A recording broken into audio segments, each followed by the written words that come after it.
ಓಂ ಶಾಂತಿ. ಮುರುಳಿಯ ದಿನಾಂಕ ಆಗಿದೆ 20-4-2024. ಪ್ರಾತಃ ಮುರುಳಿ ಬಾಪ್ತಾದ ಮಧುಬನ. ತಂದೆ ತಿಳಿಸುತ್ತಾರೆ, ಮಧುರ ಮಕ್ಕಳೇ, ನೀವು ಯೋಗ ಬಲದಿಂದ ಈ ಉಪ್ಪು ನೀರಿನ ಕಾಲುವೆಯನ್ನು ದಾಟಿ ಮನೆಗೆ ಹೋಗಬೇಕಾಗಿದೆ. ಆದ್ದರಿಂದ ಎಲ್ಲಿಗೆ ಹೋಗಬೇಕಾಗಿದೆಯೋ ಅದನ್ನು ನೆನಪು ಮಾಡಿ. ನಾವು ಈಗ ಭಿಕ್ಷುಕರಿಂದ ಸಾಹುಕಾರರಾಗುತ್ತೇವೆ ಎಂದು ಇದೇ ಖುಷಿಯಲ್ಲಿ ಇರಿ.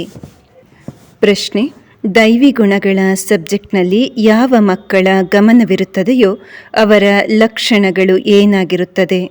ಉತ್ತರ: ನಾವು ಎಂತಹ ಕರ್ಮವನ್ನು ಮಾಡುತ್ತೇವೆಯೋ ನಮ್ಮನ್ನು ನೋಡಿ ಅನ್ಯರು ಮಾಡುತ್ತಾರೆ ಎಂದು ಅವರ ಬುದ್ಧಿಯಲ್ಲಿ ಇರುತ್ತದೆ. ಎಂದೂ ಯಾರಿಗೂ ತೊಂದರೆ ಕೊಡುವುದಿಲ್ಲ.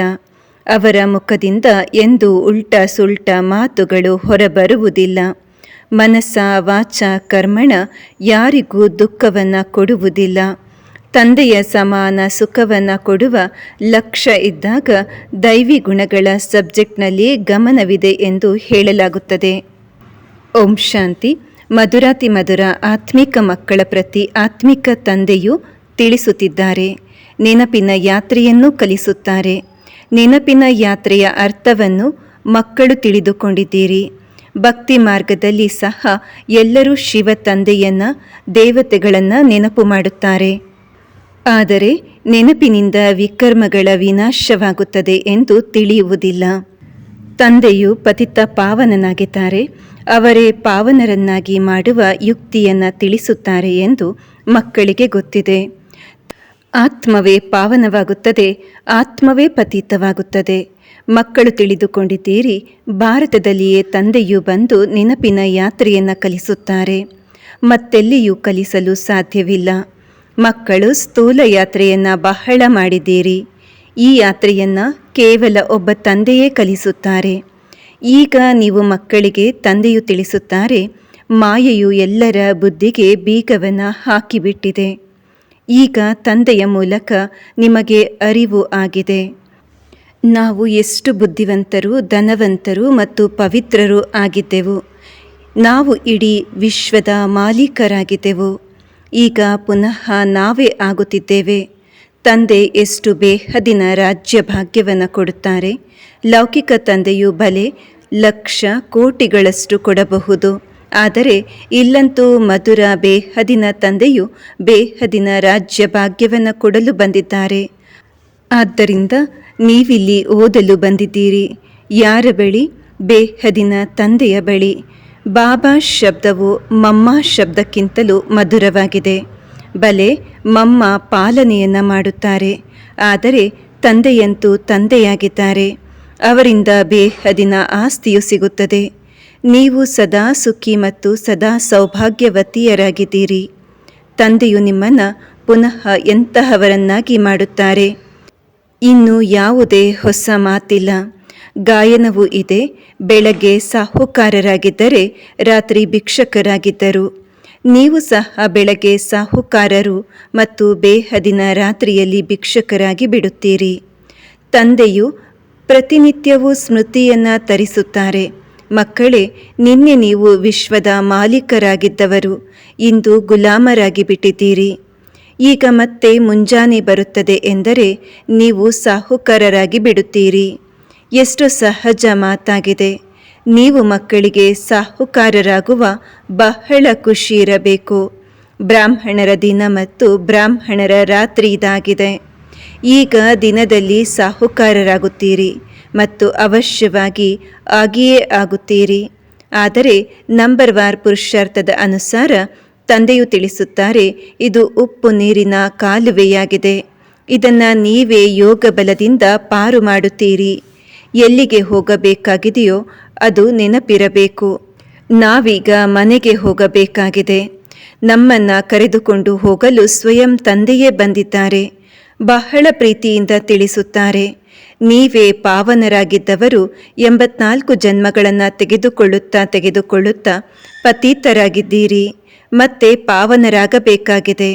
ಪಾವನರಾಗಲು ಮತ್ತೆ ಯಾವುದೇ ಉಪಾಯವಿಲ್ಲ. ನಿಮಗೆ ಗೊತ್ತಿದೆ, ಪತಿತ ಪಾವನ ತಂದೆ ಬಂದಿದ್ದಾರೆ ಮತ್ತು ನೀವು ಅವರ ಮತದಂತೆ ನಡೆದು ಪಾವನರಾಗುತ್ತೀರಿ.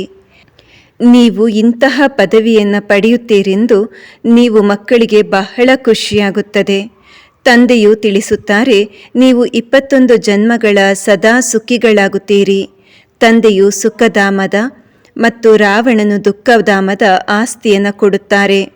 ನೀವು ಮಕ್ಕಳಿಗೆ ಗೊತ್ತಿದೆ, ರಾವಣ ನಿಮ್ಮ ಹಳೆಯ ಶತ್ರುವಾಗಿದ್ದಾನೆ. ರಾವಣ ನಿಮ್ಮನ್ನು ಪಂಚವಿಕಾರ ರೂಪಿ ಪಂಜರದಲ್ಲಿ ಹಾಕಿದ್ದಾನೆ. ತಂದೆಯು ಬಂದು ಬಿಡಿಸುತ್ತಾರೆ. ಯಾರು ಎಷ್ಟು ತಂದೆಯನ್ನು ನೆನಪು ಮಾಡುತ್ತಾರೆ ಅಷ್ಟು ಅನ್ಯರಿಗೂ ಪರಿಚಯ ಕೊಡುತ್ತಾರೆ. ನೆನಪು ಮಾಡದೇ ಇರುವವರು ದೇಹಾಭಿಮಾನದಲ್ಲಿರುತ್ತಾರೆ. ಅವರು ತಂದೆಯನ್ನು ನೆನಪು ಮಾಡುವುದಿಲ್ಲ, ತಂದೆಯ ಪರಿಚಯವನ್ನು ಕೊಡುವುದಕ್ಕೆ ಸಾಧ್ಯವಾಗುವುದಿಲ್ಲ. ನಾವು ಆತ್ಮಗಳು ಸಹೋದರ ಸಹೋದರಿಯರಾಗಿದ್ದೇವೆ. ಮನೆಯಿಂದ ಭಿನ್ನ ಭಿನ್ನ ಪಾತ್ರವನ್ನು ಅಭಿನಯಿಸುವುದಕ್ಕಾಗಿ ಬಂದಿದ್ದೇವೆ. ಪೂರ್ಣ ಪಾತ್ರವನ್ನು ಅಭಿನಯಿಸಬೇಕಾಗುತ್ತದೆ ಎಂಬುದನ್ನು ನೋಡುತ್ತಿದ್ದೇವೆ ಎಂಬುದು ನಿಮ್ಮ ಬುದ್ಧಿಯಲ್ಲಿದೆ. ಯಾರಿಗೆ ಪಕ್ಕಾ ನಿಶ್ಚಯವಿರುತ್ತದೆಯೋ ಅವರು ಬಂದು ಇಲ್ಲಿ ರಿಫ್ರೆಶ್ ಆಗುತ್ತಾರೆ. ಇದು ಯಾವುದೇ ಶಿಕ್ಷಕರ ಜೊತೆಯಲ್ಲಿಯೇ ಇರುವಂತಹ ವಿದ್ಯಾಭ್ಯಾಸವಲ್ಲ. ನೀವು ಮನೆಯಲ್ಲಿದ್ದರೂ ಸಹ ವಿದ್ಯಾಭ್ಯಾಸವನ್ನು ಮಾಡಬಹುದು. 7 ದಿನಗಳ ಕಾಲ ಚೆನ್ನಾಗಿ ತಿಳಿದುಕೊಳ್ಳಿ. ನಂತರ ಬ್ರಾಹ್ಮಣಿಯರು ಕೆಲವರನ್ನು 1 ತಿಂಗಳಿನಲ್ಲಿ, ಕೆಲವರನ್ನು 6 ತಿಂಗಳಿನಲ್ಲಿ, ಕೆಲವರನ್ನು 12 ತಿಂಗಳ ನಂತರ ಕರೆತರುತ್ತಾರೆ. ತಂದೆಯು ತಿಳಿಸುತ್ತಾರೆ, ನಿಶ್ಚಯವಾಯಿತೆಂದರೆ ಓಡಿ ಬರುತ್ತಾರೆ. ರಕ್ಷಾ ಬಂಧನವನ್ನು ಕಟ್ಟಿ ಪ್ರತಿಜ್ಞೆ ಮಾಡಿಸಬೇಕಾಗುತ್ತದೆ. ನಾವು ವಿಕಾರಗಳಲ್ಲಿ ಹೋಗುವುದಿಲ್ಲ. ನಾವು ಶಿವ ತಂದೆಯೊಂದಿಗೆ ಪ್ರತಿಜ್ಞೆ ಮಾಡುತ್ತೇವೆ. ಶಿವ ತಂದೆಯು ತಿಳಿಸುತ್ತಾರೆ, ಮಕ್ಕಳೇ, ನೀವು ಅವಶ್ಯವಾಗಿ ನಿರ್ವಿಕಾರಿಗಳು ಆಗಬೇಕು. ಒಂದು ವೇಳೆ ಒಂದು ವಿಕಾರದಲ್ಲಿ ಹೋಗುತ್ತೀರಿ ಎಂದರೆ ಮಾಡಿಕೊಂಡಿರುವ ಸಂಪಾದನೆ ಎಲ್ಲವೂ ಕಳೆದುಕೊಳ್ಳುತ್ತೀರಿ. ನಂತರ 100ಕ್ಕೆ 100ರಷ್ಟು ಶಿಕ್ಷೆಯನ್ನು ಅನುಭವಿಸಬೇಕಾಗುತ್ತದೆ. 63 ಜನ್ಮಗಳು ನೀವು ಪೆಟ್ಟನ್ನು ಅನುಭವಿಸಿದ್ದೀರಿ. ಈಗ ತಂದೆಯು ತಿಳಿಸುತ್ತಾರೆ, ನೀವು ಪವಿತ್ರರಾಗಿ ನನ್ನನ್ನು ನೆನಪು ಮಾಡಿ, ಆಗ ನಿಮ್ಮ ಪಾಪಗಳು ಭಸ್ಮವಾಗಿ ಬಿಡುತ್ತದೆ. ಆತ್ಮವು ಸಹೋದರ ಸಹೋದರನಾಗಿದೆ. ಯಾರ ನಾಮ ರೂಪದಲ್ಲಿ ಸಿಕ್ಕಿ ಹಾಕಿಕೊಳ್ಳಬಾರದು. ಒಂದು ವೇಳೆ ಯಾರಾದರೂ ಓದುವುದಿಲ್ಲವೆಂದರೆ ಅಂತಹವರನ್ನು ನಿಮಿತ್ತರಾದವರು ಬೇಗನೆ ಮಧುಬನಕ್ಕೆ ಕರೆದುಕೊಂಡು ಬರಬಾರದು. ಬಲೆ, ತಂದೆಯು ತಿಳಿಸುತ್ತಾರೆ, 1 ದಿನದಲ್ಲಿ ಬಾಣವು ನಾಟುತ್ತದೆ. ಆದರೆ ತಿಳುವಳಿಕೆಯಿಂದ ಕೆಲಸ ತೆಗೆದುಕೊಳ್ಳಬೇಕು. ನೀವು ಬ್ರಾಹ್ಮಣರು ಎಲ್ಲರಿಗಿಂತಲೂ ಉತ್ತಮರಾಗಿದ್ದೀರಿ. ಇದು ನಿಮ್ಮ ಶ್ರೇಷ್ಠ ಕುಲವಾಗಿದೆ. ಅಲ್ಲಿ ಯಾವುದೇ ಸತ್ಸಂಗಗಳಿರುವುದಿಲ್ಲ. ಸತ್ಸಂಗಗಳು ಭಕ್ತಿ ಮಾರ್ಗದಲ್ಲಿರುತ್ತದೆ. ನಿಮಗೆ ಗೊತ್ತಿದೆ, ಸತ್ಯ ಸಂಘವು ಮೇಲೆತ್ತುತ್ತದೆ. ಯಾವಾಗ ಸತ್ಯುಗದ ಸ್ಥಾಪನೆಯಾಗಬೇಕಾಗಿದೆಯೋ ಆಗಲೇ ಸತ್ಯ ತಂದೆಯ ಸಂಘವು ಸಿಗುತ್ತದೆ. ಇದು ಯಾರ ಬುದ್ಧಿಯಲ್ಲಿಯೂ ಬರುವುದಿಲ್ಲ, ಏಕೆಂದರೆ ಬುದ್ಧಿಗೆ ಬೀಗವು ಹಾಕಲ್ಪಟ್ಟಿದೆ. ಈಗ ಸತ್ಯುಗದಲ್ಲಿ ಹೋಗಬೇಕಾಗಿದೆ. ಸತ್ಯದ ಸಂಘವು ಪುರುಷೋತ್ತಮ ಸಂಗಮ ಯುಗದಲ್ಲಿಯೇ ಸಿಗುತ್ತದೆ. ಆ ಗುರುಗಳಂತೂ ಸಂಗಮ ಯುಗಿಗಳಲ್ಲ. ಬಾಬರವರು ಬರುತ್ತಾರೆಂದರೆ ಮಗು ಮಗು ಎಂದು ಕರೆಯುತ್ತಾರೆ. ಆ ಗುರುಗಳಿಗೆ ನೀವು ತಂದೆ ಎಂದು ಹೇಳುತ್ತೀರಾ? ಬುದ್ಧಿಗೆ ಸಂಪೂರ್ಣ ಗಾದ್ರೇಜ್ ಬೀಗ ಹಾಕಲ್ಪಟ್ಟಿದೆ. ತಂದೆಯು ಬಂದು ಬೀಗವನ್ನು ತೆಗೆಯುತ್ತಾರೆ. ನೋಡಿ, ತಂದೆಯು ಎಷ್ಟು ಯುಕ್ತಿಗಳನ್ನು ರಚಿಸುತ್ತಾರೆ. ಆದ್ದರಿಂದ ಮನುಷ್ಯರು ಬಂದು ವಜ್ರ ಸಮಾನ ಜೀವನವನ್ನು ರೂಪಿಸಿಕೊಳ್ಳಲು ಮಾಸಪತ್ರಿಕೆಗಳನ್ನು ಮುದ್ರಿಸುತ್ತಿರುತ್ತಾರೆ. ಅದರಿಂದ ಅನೇಕರ ಕಲ್ಯಾಣವಾಗುತ್ತದೆ, ಅನೇಕರ ಆಶೀರ್ವಾದವೂ ಸಿಗುತ್ತದೆ. ಪ್ರಜೆಗಳನ್ನು ಮಾಡುವ ಪುರುಷಾರ್ಥ ಮಾಡಬೇಕು. ತಮ್ಮನ್ನು ಬಂಧನದಿಂದ ಬಿಡಿಸಿಕೊಳ್ಳಬೇಕು. ಶರೀರ ನಿರ್ವಹಣೆಗಾಗಿ ಅವಶ್ಯವಾಗಿ ಸೇವೆ ಮಾಡಬೇಕು. ಈಶ್ವರಿಯ ಸೇವೆಯು ಕೇವಲ ಬೆಳಗ್ಗೆ ಮತ್ತು ಸಂಜೆ ಇರುತ್ತದೆ. ಆ ಸಮಯದಲ್ಲಿ ಎಲ್ಲರಿಗೆ ಬಿಡುವಿರುತ್ತದೆ. ಯಾರ ಜೊತೆಯಲ್ಲಿಯೂ ನೀವು ಲೌಕಿಕ ಸೇವೆ ಮಾಡುತ್ತೀರೋ ಅವರಿಗೂ ಸಹ ಪರಿಚಯ ನೀಡುತ್ತಾ ಇರಿ. ನಿಮಗೆ 2 ತಂದೆಯರಿದ್ದಾರೆ. ಲೌಕಿಕ ತಂದೆ ಎಲ್ಲರಿಗೂ ಬೇರೆ ಬೇರೆಯಾಗಿದ್ದಾರೆ. ಪಾರಲೌಕಿಕ ತಂದೆಯು ಎಲ್ಲರಿಗೂ ಒಬ್ಬರೇ ಆಗಿದ್ದಾರೆ. ಇವರು ಪರಮಾತ್ಮನಾಗಿದ್ದಾರೆ. ತಂದೆಯು ತಿಳಿಸುತ್ತಾರೆ, ನನ್ನದು ಪಾತ್ರವಿದೆ. ಈಗ ನೀವು ಮಕ್ಕಳು ನನ್ನ ಪರಿಚಯವನ್ನು ಅರಿತುಕೊಂಡಿದ್ದೀರಿ, ಆತ್ಮವನ್ನು ಅರಿತಿದ್ದೀರಿ. ಆತ್ಮಕ್ಕೆ ಭ್ರುಕುಟಿಯ ಮಧ್ಯೆ ಹೊಳೆಯುವ ನಕ್ಷತ್ರವೆಂದು ಹೇಳುತ್ತಾರೆ. ಅದು ಅಕಾಲ ಸಿಂಹಾಸನವೂ ಆಗಿದೆ. ಆತ್ಮನನ್ನೆಂದು ಕಾಲವು ಕಬಳಿಸುವುದಿಲ್ಲ. ಅದು ಕೇವಲ ಮೈಲಿಗೆ ಮತ್ತು ಸ್ವಚ್ಛವಾಗುತ್ತದೆ. ಆತ್ಮದ ಸಿಂಹಾಸನವು ಶೋಭಿಸುವುದು ಸಹ ಭ್ರುಕುಟಿಯ ಮಧ್ಯದಲ್ಲಿಯೇ. ತಿಲಕದ ಗುರುತನ್ನು ಸಹ ಇಲ್ಲಿಯೇ ಕೊಡುತ್ತಾರೆ. ತಂದೆಯು ತಿಳಿಸುತ್ತಾರೆ, ನೀವು ತಮಗೆ ತಾವೇ ರಾಜ ತಿಲಕವನ್ನು ಕೊಟ್ಟುಕೊಳ್ಳುವಷ್ಟು ಯೋಗ್ಯರನ್ನಾಗಿ ಮಾಡಿಕೊಳ್ಳಿ. ನಾನು ಎಲ್ಲರಿಗೂ ರಾಜ ತಿಲಕವನ್ನು ಕೊಡುತ್ತೇನೆಂದಲ್ಲ, ನೀವು ನಿಮಗೆ ಕೊಟ್ಟುಕೊಳ್ಳಿ. ತಂದೆಗೆ ಗೊತ್ತಿದೆ ಯಾರು ಬಹಳ ಸೇವೆಯನ್ನು ಮಾಡುತ್ತಾರೆ. ಪತ್ರಿಕೆಗಳಲ್ಲಿಯೂ ಸಹ ಲೇಖನಗಳು ಬಹಳ ಚೆನ್ನಾಗಿ ಬರುತ್ತವೆ. ಜೊತೆಗೆ ಯೋಗದ ಪರಿಶ್ರಮ ಮಾಡಬೇಕಾಗುತ್ತದೆ. ಆದ್ದರಿಂದ ವಿಕರ್ಮ ವಿನಾಶವಾಗುತ್ತದೆ. ದಿನ ಪ್ರತಿದಿನ ನೀವು ಒಳ್ಳೆಯ ರಾಜಯೋಗಿಗಳಾಗುತ್ತೀರಿ. ಹೇಗೆ ಈ ಶರೀರದಿಂದ ದೂರವಾಗುತ್ತಿದ್ದೇವೆ, ನಾವು ಹೊರಟು ಹೋಗುತ್ತಿದ್ದೇವೆ ಎಂದು ತಿಳಿಯುತ್ತೀರಿ. ಸೂಕ್ಷ್ಮವತನದವರೆಗೆ ಮಕ್ಕಳು ಹೋಗುತ್ತೀರಿ. ಮೂಲವತನವು ಸಹ ಚೆನ್ನಾಗಿ ತಿಳಿದುಕೊಂಡಿದ್ದೀರಿ. ಅದು ಆತ್ಮಗಳ ಮನೆಯಾಗಿದೆ. ಮನುಷ್ಯರು ಶಾಂತಿಧಾಮಕ್ಕಾಗಿಯೇ ಭಕ್ತಿ ಮಾಡುತ್ತಾರೆ. ಸುಖಧಾಮವಂತೂ ಅವರಿಗೆ ತಿಳಿದೇ ಇಲ್ಲ. ಸ್ವರ್ಗಕ್ಕೆ ಹೋಗುವ ಶಿಕ್ಷಣವನ್ನು ತಂದೆಯ ವಿನಃ ಮತ್ತೆ ಯಾರೂ ಕೊಡಲು ಸಾಧ್ಯವಿಲ್ಲ. ಇದು ಪ್ರವೃತ್ತಿ ಮಾರ್ಗವಾಗಿದೆ. ಇಬ್ಬರು ಮುಕ್ತಿಧಾಮಕ್ಕೆ ಹೋಗಬೇಕಾಗಿದೆ. ಅವರು ಉಲ್ಟಾ ಮಾರ್ಗವನ್ನು ತಿಳಿಸುತ್ತಾರೆ, ಆದರೆ ಯಾರೂ ಹೋಗುವುದಿಲ್ಲ. ಎಲ್ಲರನ್ನೂ ಅಂತಿಮದಲ್ಲಿ ತಂದೆಯು ಕರೆದುಕೊಂಡು ಹೋಗುತ್ತಾರೆ. ಇದು ಅವರ ಕರ್ತವ್ಯವಾಗಿದೆ. ಕೆಲವರು ಬಹಳ ಚೆನ್ನಾಗಿ ಓದಿ ರಾಜ್ಯ ಭಾಗ್ಯವನ್ನು ಪಡೆಯುತ್ತಾರೆ. ಉಳಿದವರೆಲ್ಲರೂ ಹೇಗೆ ಓದುತ್ತಾರೆ? ಅವರು ಹೇಗೆ ನಂಬರ್ ವಾರಾಗಿ ಬರುತ್ತಾರೆಯೋ ಹಾಗೆಯೇ ನಂಬರ್ ವಾರಾಗಿ ಹೋಗುತ್ತಾರೆ. ಈ ಮಾತುಗಳಲ್ಲಿ ಹೆಚ್ಚಿನ ಸಮಯವನ್ನು ವ್ಯರ್ಥ ಮಾಡಬೇಡಿ. ತಂದೆಯನ್ನು ನೆನಪು ಮಾಡುವುದಕ್ಕೂ ಸಮಯ ಸಿಗುವುದಿಲ್ಲವೆಂದು ಹೇಳುತ್ತೀರಿ. ಅಂದ ಮೇಲೆ ಇಂತಹ ಮಾತಿನಲ್ಲಿ ಸಮಯವನ್ನು ಏಕೆ ವ್ಯರ್ಥ ಮಾಡುತ್ತೀರಿ? ಇದಂತೂ ನಿಶ್ಚಯವಿದೆ, ಬೇಹದಿನ ತಂದೆಯು ಶಿಕ್ಷಕ ಗುರುವೂ ಆಗಿದ್ದಾರೆ. ಅನ್ಯ ಯಾರನ್ನೂ ನೆನಪು ಮಾಡುವ ಅವಶ್ಯಕತೆ ಇಲ್ಲ. ನಿಮಗೆ ಗೊತ್ತಿದೆ, ಕಲ್ಪದ ಹಿಂದೆಯೂ ಶ್ರೀಮತದಂತೆ ನಡೆದು ಪಾವನರಾಗಿದ್ದೆವು. ಪದೇ ಪದೇ ಚಕ್ರವನ್ನು ತಿರುಗಿಸುತ್ತಾ ಇರಿ. ನಿಮ್ಮ ಹೆಸರೇ ಆಗಿದೆ ಸ್ವದರ್ಶನ ಚಕ್ರಧಾರಿಗಳು. ಜ್ಞಾನಸಾಗರನಿಂದ ತುಂಬಿಸಿಕೊಳ್ಳುವುದರಲ್ಲಿ ನೀರನ್ನು ತೆಗೆಯುವ ರಾಟೆಯಂತೆ ನಿಮಗೆ ತಡವಾಗುವುದಿಲ್ಲ, ಆದರೆ ಖಾಲಿಯಾಗುವುದರಲ್ಲಿ ತಡವಾಗುತ್ತದೆ. ನೀವು ಮಧುರ ಅಗಲಿ ಮರಳಿ ಸಿಕ್ಕಿರುವ ಮಕ್ಕಳಾಗಿದ್ದೀರಿ, ಏಕೆಂದರೆ ಕಲ್ಪದ ನಂತರ ಬಂದು ಸೇರಿದ್ದೀರಿ. ಇದು ನಿಮಗೆ ಪಕ್ಕಾ ನಿಶ್ಚಯವಿರಬೇಕು. ನಾವು 84 ಜನ್ಮಗಳ ನಂತರ ಬಂದು ಪುನಃ ತಂದೆಯೊಂದಿಗೆ ಸೇರುತ್ತೇವೆ. ತಂದೆಯು ತಿಳಿಸುತ್ತಾರೆ, ಯಾರು ಮೊದಲು ಭಕ್ತಿ ಮಾಡುತ್ತಾರೆಯೋ ಅವರೇ ಮೊದಲು ಜ್ಞಾನವನ್ನು ಪಡೆಯಲು ಯೋಗ್ಯರಾಗಿದ್ದಾರೆ. ಏಕೆಂದರೆ ಭಕ್ತಿಯ ಫಲ ಬೇಕು. ಅಂದಾಗ ಸದಾ ಫಲ ಅಥವಾ ಆಸ್ತಿಯನ್ನು ನೆನಪು ಮಾಡುತ್ತಾ ಇರಿ. ಫಲ ಎಂಬ ಶಬ್ದವು ಭಕ್ತಿ ಮಾರ್ಗದಾಗಿದೆ. ಆಸ್ತಿ ಎನ್ನುವುದು ಸರಿಯಾಗಿದೆ. ಬೇಹದಿನ ತಂದೆಯನ್ನು ನೆನಪು ಮಾಡುವುದರಿಂದ ಆಸ್ತಿಯು ಸಿಗುತ್ತದೆ. ಅನ್ಯ ಯಾವುದೇ ಉಪಾಯವಿಲ್ಲ. ಭಾರತದ ಪ್ರಾಚೀನ ಯೋಗವು ಪ್ರಸಿದ್ಧವಾಗಿದೆ. ನಾವು ಪ್ರಾಚೀನ ಯೋಗವನ್ನು ಕಲಿಯುತ್ತಿದ್ದೇವೆ ಎಂದು ಅವರು ಹೇಳುತ್ತಾರೆ. ಆದರೆ ತಂದೆಯು ತಿಳಿಸುತ್ತಾರೆ, ಅವರು ನಾಟಕದ ಅನುಸಾರ ಹಠಯೋಗಿ ಆಗುತ್ತಾರೆ. ರಾಜಯೋಗವನ್ನು ಈಗ ನೀವು ಕಲಿಯುತ್ತೀರಿ, ಏಕೆಂದರೆ ಈಗ ಸಂಗಮ ಯುಗವಾಗಿದೆ. ಅವರ ಧರ್ಮವೇ ಬೇರೆಯಾಗಿದೆ. ವಾಸ್ತವದಲ್ಲಿ ಅವರನ್ನು ಗುರುಗಳನ್ನಾಗಿ ಮಾಡಿಕೊಳ್ಳಬಾರದು. ಆದರೆ ಇದು ಸಹ ನಾಟಕದ ಅನುಸಾರ ಮತ್ತೆ ಅವಶ್ಯವಾಗಿ ಗುರುಗಳನ್ನು ಮಾಡಿಕೊಳ್ಳುತ್ತಾರೆ. ನೀವು ಮಕ್ಕಳೆಲ್ಲ ಸತ್ಯವಂತರಾಗಬೇಕಾಗಿದೆ. ಧರ್ಮದಲ್ಲಿಯೇ ಶಕ್ತಿ ಇದೆ. ನಿಮ್ಮನ್ನು ಯಾವ ದೇವಿ ದೇವತೆಗಳನ್ನಾಗಿ ಮಾಡುತ್ತೇನೆ ಆ ಧರ್ಮವೂ ಸಹ ಸುಖ ಕೊಡುವಂತಹದ್ದಾಗಿದೆ. ಯಾರು ನನ್ನೊಂದಿಗೆ ಯೋಗವನ್ನು ಜೋಡಿಸುತ್ತಾರೆಯೋ ಅವರಿಗೆ ನನ್ನ ಶಕ್ತಿಯು ಲಭಿಸುತ್ತದೆ. ಅಂದಾಗ ಸ್ವಯಂ ತಂದೆಯು ಧರ್ಮಸ್ಥಾಪನೆ ಮಾಡುತ್ತಾರೆ. ಅವರಲ್ಲಿ ಬಹಳ ಶಕ್ತಿ ಇದೆ. ಇಡೀ ವಿಶ್ವದ ಮಾಲೀಕರಾಗಿ ಬಿಡುತ್ತೀರಿ. ತಂದೆಯು ಈ ಧರ್ಮದ ಮಹಿಮೆ ಮಾಡುತ್ತಾರೆ.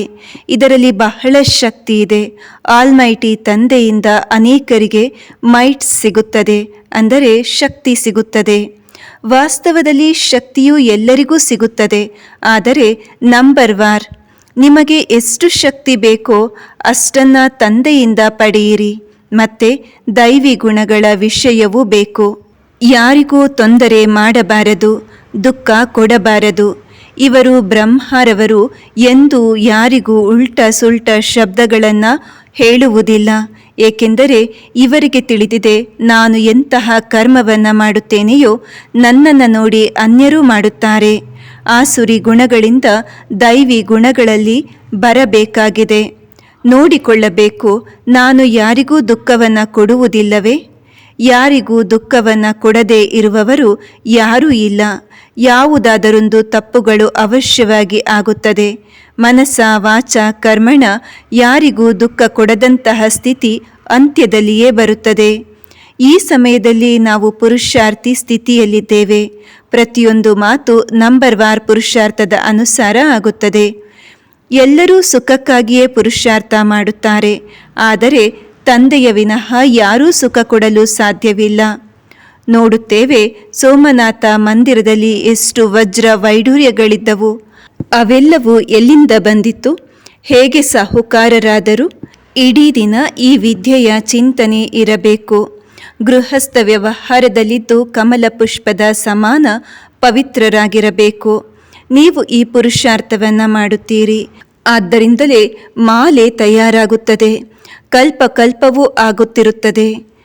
ಮಾಲೆಯು ಯಾರ ಸ್ಮಾರಕವಾಗಿದೆ ಎಂದು ನೀವು ತಿಳಿದುಕೊಂಡಿದ್ದೀರಿ.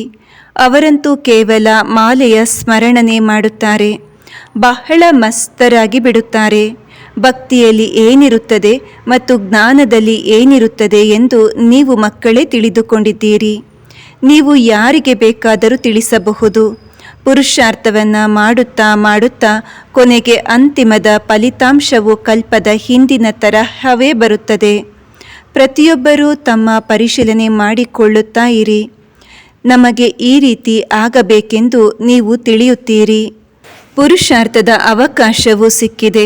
ನಂಬರ್ ವಾರ್ ಪುರುಷಾರ್ಥದ ಅನುಸಾರ ತಂದೆಯು ನಿಮ್ಮ ಸ್ವಾಗತ ಮಾಡುತ್ತಾರೆ. ನೀವು ಮಕ್ಕಳು ಯಾವ ಸ್ವಾಗತ ಮಾಡುತ್ತೀರೋ ಅದಕ್ಕಿಂತಲೂ ಹೆಚ್ಚಿನದಾಗಿ ನಿಮ್ಮನ್ನು ಸ್ವಾಗತ ಮಾಡುತ್ತಾರೆ. ನಿಮ್ಮ ಸ್ವಾಗತ ಮಾಡುವುದೇ ತಂದೆಯ ಕರ್ತವ್ಯವಾಗಿದೆ. ಸ್ವಾಗತ ಎಂದರೆ ಸದ್ಗತಿ. ಇದು ಎಲ್ಲದಕ್ಕಿಂತ ಶ್ರೇಷ್ಠ ಸ್ವಾಗತವಾಗಿದೆ. ನಿಮ್ಮೆಲ್ಲರ ಸ್ವಾಗತ ಮಾಡಲು ತಂದೆಯು ಬರುತ್ತಾರೆ. ಒಳ್ಳೆಯದು. ಮಧುರಾತಿ ಮಧುರ ಅಗಲಿ ಹೋಗಿ ಮರಳಿ ಸಿಕ್ಕಿರುವ ಮಕ್ಕಳಿಗೆ ಮಾತ್ಪಿತಾ ಬಾಪ್ತಾದರವರ ನೆನಪು, ಪ್ರೀತಿ ಹಾಗೂ ಸುಪ್ರಭಾತ. ಆತ್ಮಿಕ ಮಕ್ಕಳಿಗೆ ಆತ್ಮಿಕ ತಂದೆಯ ನಮಸ್ತೆ. ಆತ್ಮಿಕ ತಂದೆಗೆ ನಾವು ಆತ್ಮಿಕ ಮಕ್ಕಳು ಮಾಡುವ ಸವಿ ನೆನಪು, ಪ್ರೀತಿ ಹಾಗೂ ನಮಸ್ತೆ. ಧಾರಣೆಗಾಗಿ ಮುಖ್ಯ ಸಾರ. ಫಸ್ಟ್ ಪಾಯಿಂಟ್, ಅನೇಕರ ಆಶೀರ್ವಾದವನ್ನು ಪಡೆಯಲು ಕಲ್ಯಾಣಕಾರಿಗಳು ಆಗಬೇಕು.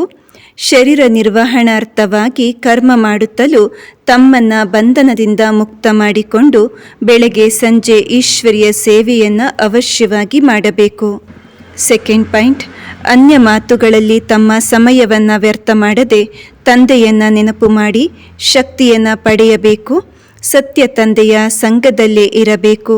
ಮನಸ್ಸ ವಾಚ ಕರ್ಮಣ ಎಲ್ಲರಿಗೂ ಸುಖವನ್ನೇ ಕೊಡುವ ಪುರುಷಾರ್ಥ ಮಾಡಬೇಕು. ಇಂದಿನ ವರದಾನ, ಪವಿತ್ರತೆಯನ್ನು ಮೂಲ ಸಂಸ್ಕಾರ ಮಾಡಿಕೊಂಡು ಪವಿತ್ರ ಜೀವನ ಮಾಡುವಂತಹ ಪರಿಶ್ರಮ ಮುಕ್ತ ಭವ. ವರದಾನದ ವಿಶ್ಲೇಷಣೆ. ಕೆಲವು ಮಕ್ಕಳಿಗೆ ಪವಿತ್ರತೆಯಲ್ಲಿ ಪರಿಶ್ರಮವೆನಿಸುತ್ತದೆ. ಇದರಿಂದ ಸಿದ್ಧವಾಗುತ್ತದೆ ವರದಾತ ತಂದೆಯಿಂದ ಜನ್ಮದಿನದ ವರದಾನವನ್ನು ಪಡೆದಿಲ್ಲವೆಂದು. ವರದಾನದಲ್ಲಿ ಪರಿಶ್ರಮವಿರುವುದಿಲ್ಲ. ಪ್ರತಿ ಬ್ರಾಹ್ಮಣ ಆತ್ಮಗಳಿಗೆ ಜನ್ಮ ಪಡೆದ ನಂತರ ಮೊದಲ ವರದಾನವಾಗಿದೆ ಪವಿತ್ರ ಭವ, ಯೋಗಿ ಭವ. ಹೇಗೆ ಜನ್ಮದ ಸಂಸ್ಕಾರ ಬಹಳ ಪಕ್ಕಾ ಆಗಿರುತ್ತದೆ, ಆದ್ದರಿಂದ ಪವಿತ್ರತೆ ಬ್ರಾಹ್ಮಣ ಜನ್ಮದ ಆದಿ ಸಂಸ್ಕಾರ, ಮೂಲ ಸಂಸ್ಕಾರವಾಗಿರುತ್ತದೆ. ಇದೇ ಸ್ಮೃತಿಯಿಂದ ಪವಿತ್ರ ಜೀವನ ನಡೆಸಿ ಪರಿಶ್ರಮದಿಂದ ಮುಕ್ತರಾಗಿ. ಇಂದಿನ ಸ್ಲೋಗನ್ ಆಗಿದೆ, ಯಾರಲ್ಲಿ ಸೇವೆಯ ಶುದ್ಧ ಭಾವನೆ ಇರುತ್ತದೆ ಅವರೇ ಟ್ರಸ್ಟಿ ಆಗಿದ್ದಾರೆ. ಒಳ್ಳೆಯದು. ಓಂ ಶಾಂತಿ.